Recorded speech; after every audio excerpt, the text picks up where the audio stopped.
عشر کا بیان۔ عشر کے معنی ہیں 10واں حصہ۔ شریعت کی اصطلاح میں عشر سے مراد پیداوار کی زکوٰۃ ہے۔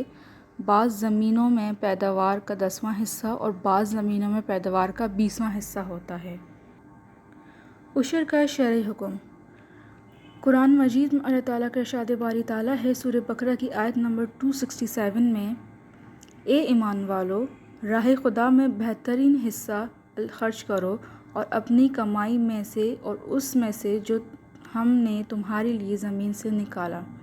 ایک اور جگہ اللہ تعالیٰ کا ارشاد باری تعالیٰ ہے سورہ انعام کی آیت نمبر 161، اور اللہ کا حق ادا کرو جس دن تم اپنی فصل کاٹو۔ مفسرین کرام کا اس بات پر اتفاق ہے کہ اس سے مراد زمین کی پیداوار کی زکوٰۃ یعنی عشر ہے۔ قرآن شریف کی متعدد آیات سے ثابت ہوتا ہے کہ زمین کی پیداوار میں عشر فرض ہے، اور مندرجہ حدیث سے بھی اس کی تائید ہوتی ہے۔ بخاری، مسلم، ابو داؤد، ترمذی میں آپ صلی اللہ علیہ وآلہ وسلم کا ارشاد ہے، جو زمین بارش یا چشمے سے سیراب ہوتی ہے یا خود بخود دریا کے قریب ہونے کی وجہ سے سیراب ہوتی ہے، اس میں عشر 10واں حصہ واجب ہے، اور جو کنویں وغیرہ سے پانی کھینچ کر سیراب کی جاتی ہے اس میں نصف حصہ یعنی کہ 20واں حصہ واجب ہے۔ یعنی جس کھیت یا باغ کو بارش، قدرتی چشموں اور قدرتی نالوں کا پانی سیراب کرتا ہو یا دریا کے کنارے واقع ہونے کی وجہ سے قدرتی طور پر نم اور سیراب رہتی ہو، تو ایسے کھیت یا باغ کی پیداوار کا 10واں حصہ یعنی عشر نکالنا فرض ہے۔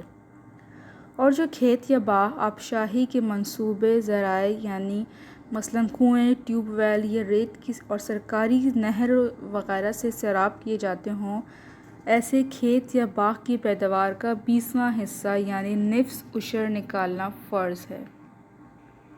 عشر خدا کا حق ہے اور یہ کل پیداوار کا واقعی 10واں یا 20واں حصہ ہو، لہٰذا غلہ یا پھل یا سبزی جیسے ہی قابل استعمال ہو جائیں تو پہلے عشر نکال دیا جائے، پھر اس کے بعد وہ غلہ یا پھل یا سبزی استعمال کی جائے۔ عشر نکالے بغیر استعمال کرنا جائز نہیں۔ عشر کن چیزوں پر فرض ہے؟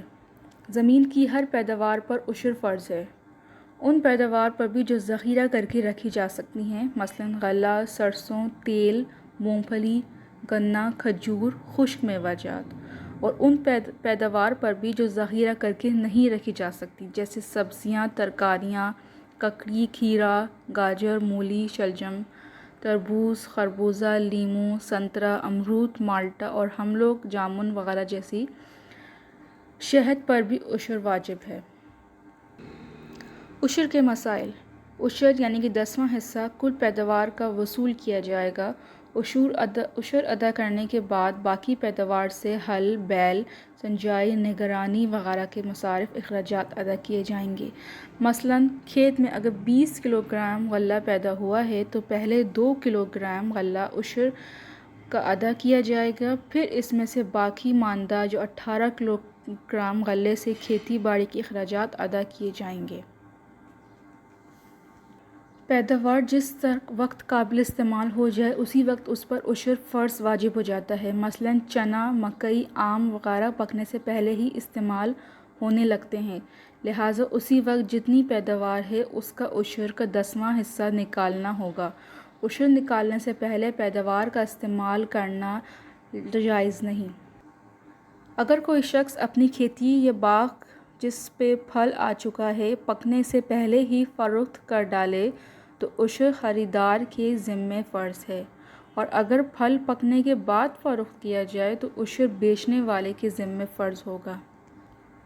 زمین میں جو شخص کاشت کر رہا ہے عشر اسی پر واجب ہوگا، خواہ وہ کرائے پر لے کر زمین میں کاشت کر رہا ہو یا عادتاً زمین لے کر کاشت کر رہا ہو۔ اگر 2 افراد شراکت میں کھیتی باڑی کریں تو عشر دونوں شریکوں پر ہوگا، چاہے بیچ ایک ہی کا شریک ہو۔ عشر فرض ہونے کے لیے کسی نصاب کی شرط نہیں، پیداوار تھوڑی ہو یا کم، عشر بہرحال فرض ہوگا، البتہ 1-2 صاع یعنی 2-2.5 کلو سے کم پیداوار قابل لحاظ نہیں۔ عشر میں 2 سال گزرنے کی قید نہیں، بلکہ جن زمینوں پر 2 یا 3 بار کاشت کی جاتی ہے ان میں ہر فصل پر عشر واجب ہے۔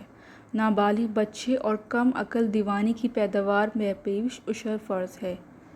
وقف کی زمین اگر کوئی کاشت کرے تو اس کی کاشتکار پر بھی عشر فرض ہے۔ جو زمین بارانی ہو اس میں اگر مصنوعی ذرائع سے بھی آبپاشی کی جائے تو عشر نکالنے میں اس کا لحاظ رکھا جائے کہ وہ زمین قدرتی ذرائع سے زیادہ سیراب ہوئی یا مصنوعی ذرائع سے۔ اس ذرائع سے زیادہ سیراب ہوئی اسی کے مطابق عشر یا نصف عشر نکالا جائے۔ عشر ادا کرنے میں اختیار ہے چاہے اسی پیداوار میں سے ادا کیا جائے یا اس کی قیمت ادا کیا جائے۔ پاکستان اور اس کے ملحقہ علاقوں میں جو زمینیں مسلمانوں کی ملکیت میں ہیں اس کو عشری زمین سمجھا جائے گا اور مسلمانوں پر لازم ہے کہ اس کا عشر ادا کرے۔ عشر زمین کی مالگزاری دینے سے عشر ساقط نہیں ہوتا۔ عشر کے مصارف بھی وہی ہیں جو زکوٰۃ کے مصارف ہیں۔